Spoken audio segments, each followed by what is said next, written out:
Hello friends. आज हम बात करेंगे माइग्रेन के बारे में। I am doctor Khushbu Mubarak, practising homeopath.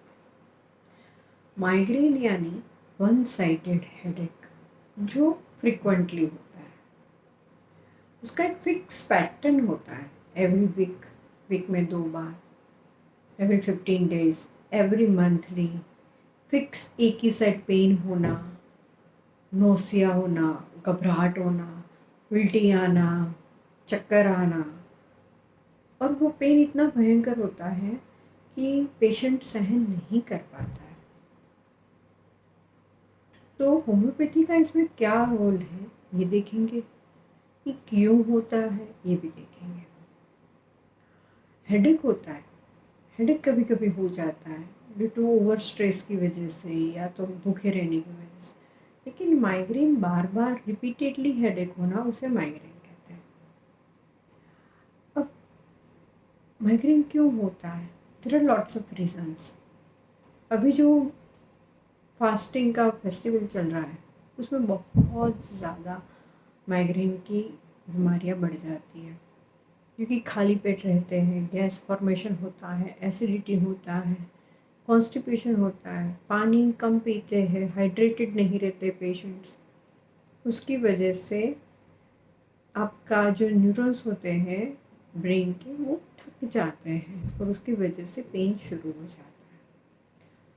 दूसरा स्टिफनेस, सर्वाइकल स्टिफनेस। सर्वाइकल हो जिसको स्पॉन्डिलाइटिस हो सर्वाइकल, उन लोगों में भी माइग्रेन बहुत ज़्यादा दिखता है।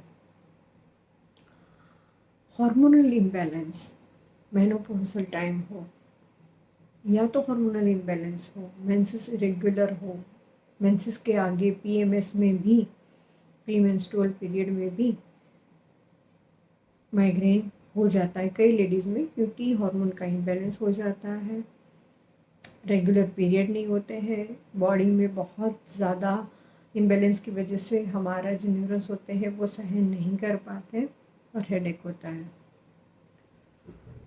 गैस्ट्रिक हेडेक हो गया, सर्वाइकल हो गया, हार्मोनल इम्बैलेंस वाला भी हो गया। देन स्लीप डिस्टर्ब, कई लोगों की स्लीप प्रॉपर नहीं होती है तो मॉर्निंग में उठते ही हेडेक होता है।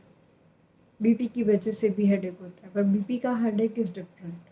बीपी की गोली लेते हो तो ठीक हो जाता है, लेकिन माइग्रेन ठीक नहीं होता है। तो हमारा स्लीप डिस्टर्ब हो जाता है, उसमें भी माइग्रेन होता है। और यूरिन, जिसको फ्रिक्वेंटली यूरिन हो रहा है, जो डिहाइड्रेट हो जाता है, उसमें भी माइग्रेन रहता है। एपेटाइट लॉस ऑफ एपेटाइट हो, टाइम पे नहीं खाना खा रहे हैं, उन लोगों में भी माइग्रेन रहता है। और एक लास्ट, डिप्रेशन, मूड स्विंग, कोई बहुत ज़्यादा स्ट्रेस, उसकी वजह से भी वो चीज़ बार बार याद आना, डिप्रेशन होना, उसमें भी हेडेक, वन साइडेड हेडेक होना हो जाता है। इसमें सबसे ज़्यादा ज़रूरी है, ज़्यादातर तो वो मेडिसिन से ही जाता है, पर आप जितना यूरिनेशन करो, जितना ज़्यादा पानी पियो, हाइड्रेटेड रखो बॉडी को, टाइम पे खाना खाओ, लाइफस्टाइल मैनेज रखो, लंच, डिनर एंड ब्रेकफास्ट तीनों प्रॉपर टाइम पे प्रॉपर होना चाहिए। एसिडिक फूड अवॉइड करो, फास्टिंग अवॉइड करो। स्पॉन्डिलाइटिस की सबसे बड़ी रीज़न है कि आप कंप्यूटर या मोबाइल को अपने स्ट्रेट लेवल पे रखो, जहाँ से यहाँ पे स्ट्रेस ना आए, यहाँ की हड्डी में स्वेलिंग ना आए, वो ध्यान रखना है। और हार्मोनल इम्बैलेंस में ज़्यादातर मेडिसिन से ही इम्बैलेंस ठीक होता है, पर फिर भी डिप्रेशन और हार्मोनल इम्बैलेंस आप योगा से भी ठीक कर सकते हो। अब आता है होम्योपैथी का पार्ट। होम्योपैथी इसमें बहुत ही अच्छी मेडिसिन है होम्योपैथी में, क्योंकि एलोपैथी में तो बस मेडिसिन लो, पेन किलर लो और ठीक हो जाता है, फिर उसका पावर बढ़ता जाता है। बट होम्योपैथी अगर करते हो तो होम्योपैथी में इसका परमानेंट इलाज है। परमानेंट यानी बहुत सारे पेशेंट मेरे माइग्रेन के ठीक किए हैं। बहुत अच्छी अच्छी मेडिसिन है, जैसे कि लेकेसिस सैंग्विनेरिया, ग्लोनोइन, सेड्रॉन, जलसेमियम। जलसेमियम बहुत अच्छी मेडिसिन है, बहुत सारी चीज़ों में काम आती है। फिर आती है स्पाइजेलिया, कैमोमिला, वियोला ओडोरेटा। बहुत सारी मेडिसिन जो बहुत अच्छी तरह से काम करती है, और विद इन 6 मंथ्स, ज़्यादा से ज़्यादा 6 मंथ्स में आपका माइग्रेन ऑलमोस्ट चला जाता है। मैंने बहुत सारे केसेस देखे हैं जी, पेशेंट खुशी खुशी कहते कि अब हमारा वो रिपीटेशन नहीं रहा।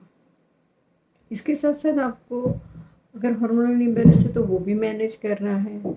अगर आपका फास्टिंग बार बार करे उसकी वजह से हो रहा है तो आपको अपनी लाइफस्टाइल ठीक करनी है। जो कोजिस है उसको तो आपको कंट्रोल में रखना ही है, ठीक है। और होम्योपैथी में सबसे ज़्यादा अच्छी जो होम्योपैथी में काम करती है मेडिसिन, वो मदर टिंचर्स होते हैं। मदर टिंचर्स तुरंत आराम देते हैं। उसकी वजह से अगर पेशेंट को बहुत ज़्यादा पेन हो रहा है, पेशेंट ये कहता है कि मैडम ये मेडिसिन की असर होने तक तो मैं नहीं सहन कर पाऊँगी, उस टाइम पे आप मदर टिंचर्स भी दे सकते हो। मदर टिंचर्स में सैंग्विनेरिया आता है, स्पाइजेलिया भी हो दे सकते हो, अगेन वियोला ओडोरेटा दे सकते हो, बेलाडोना भी दे सकते हो मदर टिंचर।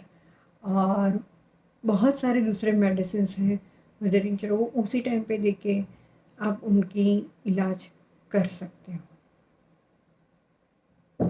तो होम्योपैथी बहुत अच्छी मेडिसिन, होम्योपैथी में बहुत अच्छी मेडिसिन है, बहुत अच्छी पैथी है, और उसके साइड इफ़ेक्ट बिल्कुल नहीं है, बहुत ही जल्दी ट्रीट होती है। तो please patients do come for homeopathy और गेट rid फ्रॉम माइग्रेन।